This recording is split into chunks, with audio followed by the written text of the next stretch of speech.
تو ایمان والے کے دل میں، ایمان والے کے دماغ میں، ایمان والے کے سامنے دنیا اہمیت کی حامل ہے کہ آخرت اہمیت کی حامل ہے؟ آخرت اہمیت کی حامل ہے۔ ہم کیسے ایمان والے؟ دیکھو ایمان والے بھی ہیں اور دین کو کھانے میں اچار کی طرح خالی ٹیسٹ کے طور پر ہم رکھ لیتے ہیں۔ اللہ اکبر! نہیں سمجھے میری مثال؟ آپ سمجھے کیا نہیں سمجھے؟ سمجھنے والے سمجھتے ہیں۔ ہم دین کو کھانے میں اچار کی طرح استعمال کرتے ہیں، ذرہ ٹیسٹ نہیں لگ رہا کھانا، ذرہ اچار لو، اللہ اکبر! بلکہ ہونا تو یہ چاہیے کہ ہمارا پورا کھانا دین ہونا چاہیے۔ السلام علیکم ورحمۃ اللہ وبرکاتہ۔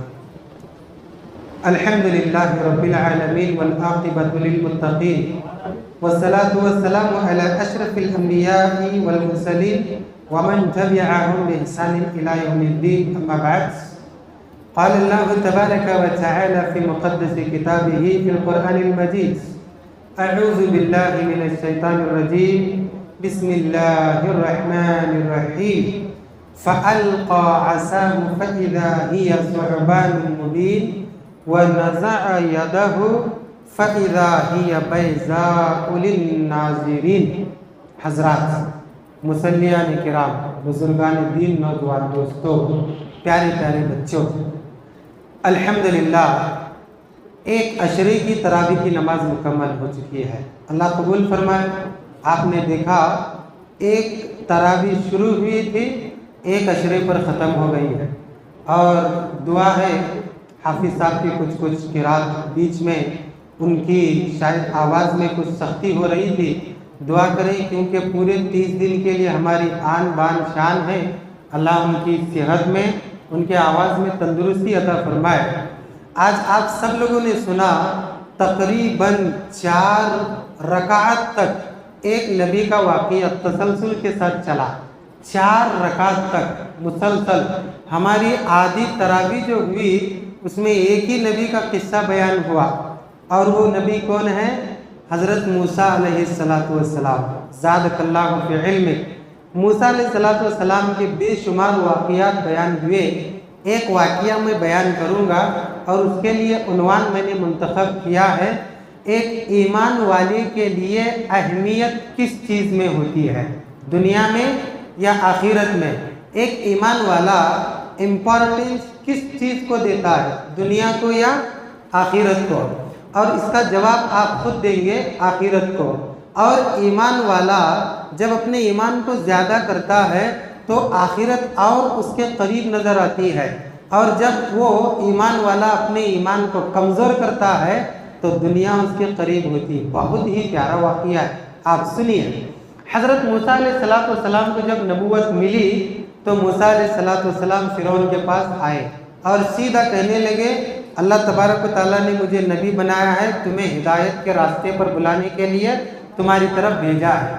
تو فرعون کہنے لگا: اچھا، ایک وقت تھا ہمارے پاس سے بھاگے تھے، اب آئے ہو یہ کہتے ہوئے کہ میں نبی بن گیا، مجھے پوزیشن مل گئی، قتل کے ڈر سے بول رہے شاید۔ موسیٰ علیہ السلام نے کہا: نہیں، میرے پاس معجزہ بھی ہے۔ فرعون کہنے لگا: اچھا بتاؤ، یہ واقعہ بہت مشہور ہے، بچپن میں اردو اسکول میں سناتے رہتے ہیں یہ واقعہ، لیکن آج قرآن کی روشنی میں سنیے۔ تو موسیٰ علیہ السلام نے کہا: دیکھو میرے پاس معجزہ ہے۔ ان کے ہاتھ میں جو عصا تھا اسے انہوں نے نیچے ڈال دیا تو وہ بہت بڑا اژدہا بن گیا۔ پھر اس کے بعد انہوں نے بغل میں اپنا ہاتھ ڈال کے پھر جب باہر نکالا تو پورا یہ ہاتھ روشنی سے پر نور ہو گیا، یک روشنی ان کے ہاتھ سے رونما ہو گئی۔ فرعون کہنے لگا: اچھا، مصر سے بھاگ کے اچھا خاصا جادو سیکھ کے آئے ہو، ہمارے پاس بھی اچھے اچھے جادوگر ہیں، ہم جمع کریں گے۔ پورے مصر کے جادوگروں کو جمع کرنے کا حکم ہوا، اعلان ہوا، ایک شاہی اعلان، ایک حکم ہوا حکومت کی طرف سے کہ جتنے بھی جادوگر ہیں آئے۔ ایک ایک بات میری پوائنٹ سے سننا، ورنہ جو میں نے عنوان چوائس کیا ہے نا وہ بات آپ کے سمجھ میں نہیں۔ الحمدللہ میرے سب عقل مند بھائی اور بہنیں ہیں جتنے بھی سن رہے ہیں، تو سب جادوگر جمع ہوئے، ایک وقت مقرر ہوا، پھر فرعون نے موسیٰ علیہ السلام کو ایک میدان میں بلایا، تمام جادوگر آئے، مصر کے پورے لوگ آئے، پورا گھیراؤ کر کے کھڑے ہوئے ہیں۔ موسیٰ علیہ السلام نے کہا: میں ڈالوں یا تم ڈالو گے؟ تو ان لوگوں نے کہا: اچھا تم پہلا اپنا جادو دکھاؤ۔ موسیٰ علیہ السلام نے کہا: میں نہیں دکھاؤں گا، پہلے تم اپنا جادو دکھاؤ۔ جادو دکھانے سے پہلے یہ جو جتنے بھی جادوگر آئے تھے فرعون سے مخاطب ہو کر کہنے لگے فرعون سنو، تمہارے حکم پر ہم آئے ہیں، اگر ہم جیتیں گے موسیٰ ہار جائیں گے تو ہمیں بدلے میں کیا ملے گا؟ فرعون نے کہا بدلے کی بات کرتے ہو، میں تمہیں اپنا مقرب بنا لوں گا، بادشاہ کا قریبی بنا لوں گا، روپے پیسے یوں تو چھوڑو، یہ کیا چیز ہے میرے نوکر چاکر کماتے ہیں، میں تمہیں اپنا قریبی بنا لوں گا۔ یعنی مطلب یہ تھا عیش و آرام میں تم کھیلو گے، ایسا اتنا میں تم کو عطا کروں گا۔ سب لوگ خوش ہوئے، مقابلہ شروع ہوا، سب لوگوں نے اپنی رسیاں لاٹیاں جو کچھ تھا سب ڈال دیے میدان میں، سب ڈال دیے۔ پھر موسیٰ علیہ السلام کو اللہ نے حکم دیا موسیٰ کس کا انتظار کر رہے ہو، جو تمہارے ہاتھ میں عصا ہے پھینک دو۔ سب پھینک، حضرت موسیٰ علیہ السلام نے عصا پھینک دیا، وہ جو جادو نما نظر آ رہا تھا سب کو، موسیٰ علیہ السلام کیا عصا زمین پر گرتے ہی وہ اژدہا بن گیا، ایک ہی لقمے میں سب اژدہوں کو، سب سانپوں کو، جتنی بھی رسیاں تھیں جو لوگوں کی نگاہوں کو دکھ رہا تھا کہ یہ سانپ بن کر ایسے لوٹ پوٹ ہو رہے ہیں، رینگتے ہوئے موسیٰ کی طرف جا رہے ہیں علیہ السلام، سب کو ایک لقمے میں اس نے غصب کر لیا۔ اللہ اکبر! تمام جادوگر پہچان لیے کہ یہ تو جادو نہیں ہے، کیونکہ ہم بڑے بڑے جادوگر ہیں، جادو کے کئی فن ہوتے ہیں، کئی طریقے ہوتے ہیں، یہ تو کوئی طریقہ نہیں ہے، کون سا بھی فن نہیں ہے۔ سمجھ گئے کہ یہ انسان کی قدرت نہیں ہے، یہ کچھ الگ ہی قدرت ہے۔ فوراً وہ سجدے میں گر گئے، تمام کے تمام سجدے میں گر گئے، اور سجدے میں گر کر کہنے لگے کہ آمنا برب العالمین، ہم رب العالمین پر ایمان لے آئے۔ حضرت موسیٰ علیہ السلام کا رب، ہمارا رب، سب کا رب کون ہے؟ رب العالمین۔ ایک نکتے کی بات بتاؤں، یہاں دو باتیں آنے والی ہے۔ نکتے کی بات یہ ہے کہ فرعون بھی کہتا تھا نا انا ربکم الاعلی، میں سب سے بڑا رب ہوں۔ تو یہ جو تمام جادوگر تھے، جادو سیکھنے کا مطلب علم والے ہیں نا، ایجوکیٹڈ ہیں سب، تو آگے کہنے لگے اے بیوقوف فرعون، تو کہیں یہ نہ سمجھنے لگ جانا کہ رب العالمین تو ہے، ہم اس رب العالمین پر ایمان لائے جو ربی موسیٰ و ہارون، موسیٰ اور ہارون کا رب ہے۔ تب فرعون کو غصہ آیا، وہ سمجھ رہا تھا رب العالمین تو میں ہوں، کھلانے پلانے والا، سب کی قدرت کا مالک تو میں ہوں، لیکن یہ تو کیا موسیٰ علیہ السلام کا ہی جادو سب سے آگے بڑھ گیا ہے۔ پتہ ہے یہ تمام جادوگر جو سجدے میں گر گئے تو اللہ تبارک و تعالیٰ نے ایک ہی سجدے کو پسند کر کے سب کی بخشش فرما دی۔ اللہ ہوگا، کتنے جادوگر تھے کوئی گن سکتا ہے؟ پورا میدان بھر گیا تھا۔ انہوں نے اپنے اپنے جادو سے کتنا فتنہ مچایا ہوگا اس سے پہلے کسی کو معلوم ہے؟ کتنا بگاڑ پیدا کیا ہوگا کسی کو معلوم ہے؟ کتنا انہوں نے بربادی کی ہوگی معاشرے میں؟ جادوگر کیسے رہتے ہیں معلوم ہے کیا نہیں؟ خاندان میں دشمنیاں ڈالنا، میاں بیوی میں دشمنیاں ڈالنا، یہ نفرتیں پیدا کرنا، پھوٹ پیدا کرنا، اس کے علاوہ جادوگری کا کام کیا ہوتا ہے؟ لیکن ایک ہی سجدہ ایسا تھا ان کا اخلاص والا کہ اللہ تبارک و تعالیٰ نے ان کو ایسے بخش دیا کہ پکے مومن بنا دیا۔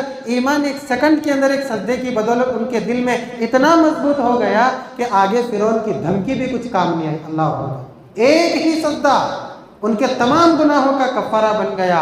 ایک ایک سجدہ امپورٹنٹ ہوتا ہے۔ آج ہم جو 8 رکعت میں کتنے 16 سجدے کرے نا، ایک رکعت میں 2 سجدے، تو 16 کے بجائے آج 17 سجدے ہوئے۔ یہ نہ سمجھنا ہے کہ خالی ایک سجدہ زیادہ ہوا ہے۔ اللہ اکبر! ایک ایک سجدہ اہمیت کا حامل ہے، ایک ہی سجدہ پورے جادوگروں کی مغفرت کا سبب بن گیا۔ وہی ایک سجدہ ابلیس نے نہیں کیا تو اللہ نے قیامت تک اسے رجیم قرار دیا۔ اللہ اکبر! آج ہم کتنے سجدے یوں ہی غیر اہم سمجھ کر چھوڑ دیتے ہیں، کتنے سجدے قرآن کی تلاوت آتی ہے نہیں کرتے، کچھ کرتے ہیں نہیں کرتے ہیں، واجب نہیں ہے، میں اس کو وجوب کے حکم میں داخل نہیں کر رہا ہوں، لیکن ایک ایک سجدہ اہمیت کا حامل ہے۔ تمام فرشتے سجدے میں گر گئے، لیکن ابلیس سجدہ کرنے سے انکار کر دیا۔ ہوا کیا؟ فرشتوں کے ساتھ رہنے والا اللہ تبارک و تعالیٰ کی نگاہ میں مردود قرار ہوا۔ ایک پوائنٹ کی بات ہے، کسی بھی سجدے کو، اسی لیے شاعر کہتا ہے وہ ایک سجدہ جسے تو گراں سمجھتا ہے 1000 سجدوں سے دیتا ہے آدمی کو نجات۔ اللہ اکبر، ایک ایک سجدہ امپورٹنٹ ہے، اگر کرے تو بالکل اللہ تبارک و تعالیٰ سے گریہ زاری سے دعا کرے۔ اللہ کے نبی فرماتے ہیں، صحیح بخاری کی حدیث ہے کہ جب بندہ سجدے میں ہوتا ہے تو اللہ کے سب سے زیادہ قریب ہوتا ہے۔ ایک پوائنٹ کی بات، دوسری پوائنٹ کی بات دیکھیے، حضرت موسیٰ علیہ السلام کی بھی وہ جادو کا اثر ہوا کہ نہیں؟ ان کو بھی لگا کہ نہیں یہ رسیاں ہیں، ادھر ادھر بھاگ رہی ہیں، ادھر ادھر ریگ رہی ہیں۔ جادو کا اثر وہاں کے لوگوں پر بھی ہوا، موسیٰ علیہ السلام میں ہوا۔ موسیٰ علیہ السلام نے بھی محسوس کیا، پتہ کیا چلا جادو کا اثر ہوتا ہے۔ ہمارے مسلمانوں میں ایک فرقہ ہے جو جادو کا انکار کرتا ہے۔ ایک بات نوٹ کریں آپ، آج علمی بات آئی ہے تو بتاؤں، ذرا عنوان سے ہٹ کر ہے لیکن ضروری ہے۔ جادو کا اثر ہوتا ہے لیکن اس اثر کا بھی ٹیبلٹ اسلام میں موجود ہے۔ کوئی کالے داغے، سفید داغے، لال داغے، پیلے داغے، پتھر، تعویذ اس کے پیچھے نہ چلے جائیں، بلکہ جادو کا اثر ہوتا ہے، جادو کے اثر کا اثر بھی اسلام میں موجود ہے۔ صرف 2 سورے ہیں اور میں سمجھتا ہوں یہاں بچے کو وہ دونوں سورے معلوم ہوں گے، معوذتین۔ اسی لیے یہ دونوں سورے اتنے اہمیت کے حامل ہیں، امپورٹنٹ ہیں کہ اللہ نے عرش سے 2 مرتبہ ان کو دنیا میں نازل کیا ہے۔ کتنی مرتبہ؟ 2 مرتبہ، ایک مکہ میں ایک مدینہ میں۔ اور وہ دونوں سورے کون سے ہیں؟ ان کا نام اہل علم رکھتے ہیں، معوذتین۔ آپ بولیے کون سے سورے ہیں وہ دونوں؟ سورہ فلق اور سورہ ناس، قل اعوذ برب الفلق، قل اعوذ برب الناس۔ جادو کا اثر ہوتا ہے۔ اور ایک نکتے کی بات اس میں یہ بھی دیکھیں، جادو کا اثر دماغ پہ بھی ہوتا ہے، جادو کا اثر دل پہ بھی ہوتا ہے، جادو کا اثر جسم پر بھی ہوتا ہے۔ آپ لوگ اس سے پہلے شاید اس معاملے میں غور نہ کیے ہوں، میں بتا رہا ہوں آپ لوگوں کو کہ جادو کا اثر دماغ پر بھی ہوتا ہے۔ نبی کے دماغ پر جادو کا اثر ہوا نا، نماز پڑھ کے آتے تھے لیکن پھر اٹھ کر چلے جاتے تھے تو گھر والے پوچھتے کہاں جا رہے؟ بولتے نماز پڑھنے جا رہا ہوں۔ گھر والیاں بولتے ہیں اب بھی تو پڑھ کے آئے تھے نا نماز آپ۔ پھر نبی صلی اللہ علیہ وسلم بولتے اچھا میں بھول گیا۔ مطلب وہ جو لبید بن عاصم جو جادو کیا تھا اس کا اثر دماغ پر ہو رہا نا نبی صلی اللہ علیہ وسلم کے، لیکن جبریل امین آ کر علاج کر دیا، علاج ہو گیا۔ دل پر بھی جادو کا اثر ہوتا ہے۔ اس کی کیا دلیل ہے؟ آپ پہلے پارے میں پڑھ چکے ہوں گے، سلیمان علیہ السلام کے دور کے جو شیطان اس وقت کے لوگوں کو جادو سکھاتے تھے، اس جادو کا سب سے زیادہ استعمال اس وقت کے لوگ کس میں کرتے تھے؟ میاں بیوی کو الگ کرنے میں۔ بین المرء والزوج کے الفاظ ہیں، میاں بیوی کو الگ کرنے میں۔ میاں بیوی جڑ کر کب تک رہ سکتے ہیں؟ بولیے ذرا۔ سب شادی شدہ ہیں، کچھ لوگ ہیں بیچولر ہیں، اللہ ان کو بھی شادی شدہ بنائے فوراً دنیا کی فکر سے بالکل مکتی دے کر، کیونکہ دنیا کی وجہ سے شادی لیٹ کرتے ہیں، اسلام میں یہ حرام ہے۔ تو میاں بیوی کب تک مل کر رہ سکتے ہیں؟ بولو نا، خوبصورتی دیکھ کر، مال و دولت دیکھ کر شادی کرنے کے حد تک ہی ہے یہ سب، یہ مال دولت خوبصورتی ایجوکیشن۔ شادی کرنے کے بعد ایک ہی چیز ان کو ملا کے رکھ سکتی ہے۔ میں بھی ہوں، آپ بھی ہیں، بولو ذرا، جواب دو ذرا، کون سی چیز ملا کے رکھ سکتی ہے؟ بولیے ذرا۔ دل۔ دل ملا تو میاں بیوی مل کے رہ سکتے ہیں، اگر دونوں کا دل نہیں مل رہا تو کوئی نہیں مل سکتا، طلاق کی نوبت آ جاتی ہے، جدائی کی نوبت آ جاتی ہے۔ ہوتا ہے کیا نہیں ایسا؟ اور اس وقت کے جو جادوگر تھے، شیطانوں سے جادو سیکھتے تھے، میاں بیوی کو الگ کرنے کے لیے جادو سیکھتے تھے، تو دل پر اثر ہوا نا میاں بیوی کے، جسم پر اثر ہوتا ہے جادو کا۔ مطلب یہ ہے کہ جسم کمزور ہوتا ہے، بدن درد کرتا ہے، سستی آتی ہے، کاہلی ہوتی ہے، انسان بیمار پڑتا ہے۔ بیمار کیا روح ہوتی ہے کیا جسم ہوتا ہے؟ جسم ہی ہوتا ہے نا۔ تو جادو کا اثر دماغ پر بھی ہوتا ہے، دلیل ملی۔ جادو کا اثر دل پر بھی ہوتا ہے، جادو کا اثر جسم پر بھی ہوتا ہے، لیکن یاد رکھو اس کا اثر جتنا ہے اس سے زیادہ اثر اس کی دوا میں ہے، اور وہ دوا کیا ہے؟ معوذت ہے۔ اگر انسان اللہ پر بھروسہ کر کے انشاءاللہ جادو سے نہ ڈرے، میں اپنے ایمان کی بات کر رہا ہوں، علم تو چھوڑیے، اللہ نے مجھے دیا ہے میں آپ کو بتاتا ہوں، لیکن اب میں ایمان بتا رہا ہوں۔ جادو کو جتنا ہم مؤثر سمجھتے ہیں اس سے زیادہ طاقتور یہ معوذتین ہے، ساتھ میں آیت الکرسی بھی پڑھ سکتے ہیں۔ تو اگر کوئی اللہ پر توکل کر کے جادو کا اثر زائل کرنے کے لیے معوذتین پڑھتا ہے تو اس معوذتین کے ٹیبلٹ اور دوا اور علاج کے سامنے جادو کا اثر مکڑی کے جالی سے بھی زیادہ کمزور ہے انشاءاللہ۔ لیکن آج دیکھیے، اگر 3 پڑوسی ہیں نا، اس میں 2 پڑوسی جادو کے اس میں فکر میں بیٹھے ہوئے، ہمارے فلاں نے جادو کیا، ان کو یہ چاہیے، ہمارے پیچھے لگا دیے، لیمبو لگائے، وہ لگائے، مرچی لگائے، یہ مرچی لیمبو آج ہماری تقدیر کا جو ہے نا فیصلہ کرنے پر تلے ہوئے. اللہ معاف کرے. جادو ہے، اثر ہوتا ہے، لیکن اس کا علاج اس سے بھی زیادہ مؤثر ہے، اللہ نے دیا ہے. اور میں نے پہلے اور دوسرے درس میں بتایا تھا، ایک بہترین علاج اللہ نے نازل کیا ہے، وہ علاج جس سے قرآن ہی شروع ہو جاتا ہے. سبحان اللہ. کون سا ہے وہ؟ سورہ فاتحہ. وہ بھی کیجئے، اس کا بھی دم کیجئے، انشاءاللہ اس سے بھی جادو کا اثر زائل ہو جاتا ہے. دو باتیں نکتے کی تھی، اسی لیے میں نے آپ کے سامنے پیش کی ہے کہ کبھی آپ سننے کا موقع مل بھی سکتا ہے، نہیں بھی مل سکتا ہے نہ. بڑے بڑے اہل علم کے بیانات سنتے ہیں تو ویسے بھی مل جاتا ہے. فرعون کو غصہ آیا، غضبناک ہو گیا. یہ کیا ہوا؟ میں جسے دعوت دیا، میں جسے اپنے قریب کرنے کا وعدہ کیا، وہ تو دوسرے کے پلوں میں جا کر گر گئے، دوسروں کے گرویدہ ہو گئے. غضبناک ہو گیا فرعون. فوراً غصے میں کہنے لگا کہ قال فرعون آمنتم به قبل ان آذن لکم.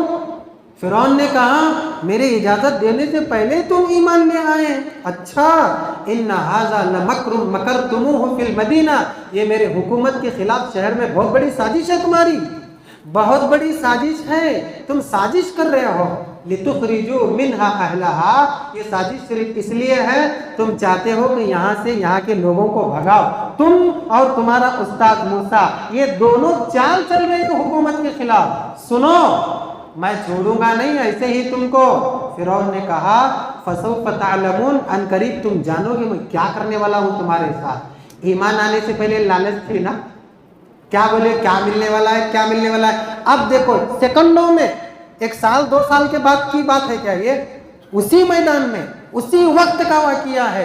ایمان سے پہلے لالچ بھری ہوئی تھی، اللہ کے سامنے سجدہ ریز ہونے سے پہلے لالچ بھری ہوئی تھی، لیکن جیسے ہی سجدہ کیے ایمان لے آئے لالچ کہاں گئی دیکھیے ذرا. فرعون نے کہا فسوف تعلمون. ان قریب جانو گے تم میں کیا کرنے والا ہوں تمہارے ساتھ. تو فرعون نے بتا دیا کہ میں کیا کروں گا. لأقطعن ایدیکم وارجلکم من خلاف. میں تمہارے الٹے پیر سیدھے ہاتھ اور الٹا ہاتھ سیدھے پیر کو کاٹوں گا، جسے مسلا کہتے ہیں. لأصلبنکم. اس کے بعد میں تم کو سولی پر چڑھاؤں گا. اللہ اکبر. پہلے تو میں تم کو مسلا کراؤں گا، سیدھا پیر الٹا ہاتھ، سیدھا ہاتھ الٹا پیر کاٹوں گا. یہ بہت بڑی سزا ہے یہ. اس کے بعد میں تم کو پھانسی دوں گا. کتنی بڑی سزا ہے بتائیے. ڈرنا کیا نہیں تھوڑا تو کم سے کم. لیکن ان لوگوں نے کیا کہا؟ فرعون کا جواب دیا قالوا انا الی ربنا منقلبون. ان لوگوں نے کہا ہم ہمارے رب کی طرف ہی پلٹنے والے ہیں، جو کرنا ہے کرو. ہاں تم جو ہم کو سزا دینے والے ہو، کس لیے سزا دے رہے ہو؟ وما تنقم منا الا ان آمنا بآیات ربنا لما جاءتنا. اے فرعون تو جو ہم کو سزا دے رہا ہے نا، اس سزا کا سبب کیا ہے، وجہ کیا ہے؟ کہ ہم اللہ کی آیتوں پر ایمان لائے. یہ موسیٰ علیہ السلام جو نشانی بتائے ہیں یہ جادو نہیں ہے، یہ اللہ کی نشانی ہے، یہ اللہ کی آیت ہے. اللہ کی اس آیت کو دیکھ کر ہم اللہ پر ایمان لائے ہیں. تجھے حسد پیدا ہوئی، تجھے جلن پیدا ہوئی، تجھے غصہ آیا، انا ربکم الاعلیٰ کے جو تیرے اقرار پر تجھے ٹھیس لگی ہے نا، اس لیے سزا دے رہا ہے. دے دے. ہم ڈرنے والے نہیں ہیں. کب تک تو سزا دے گا؟ جب تک ہمارے جسم میں جان ہے تب تک سزا دے گا. ہم تیری سزا سے ڈرنے والے بالکل نہیں ہیں. پھر دعا کرتے ہیں پروردگار، کیونکہ سزا ان کے سامنے ہے نا.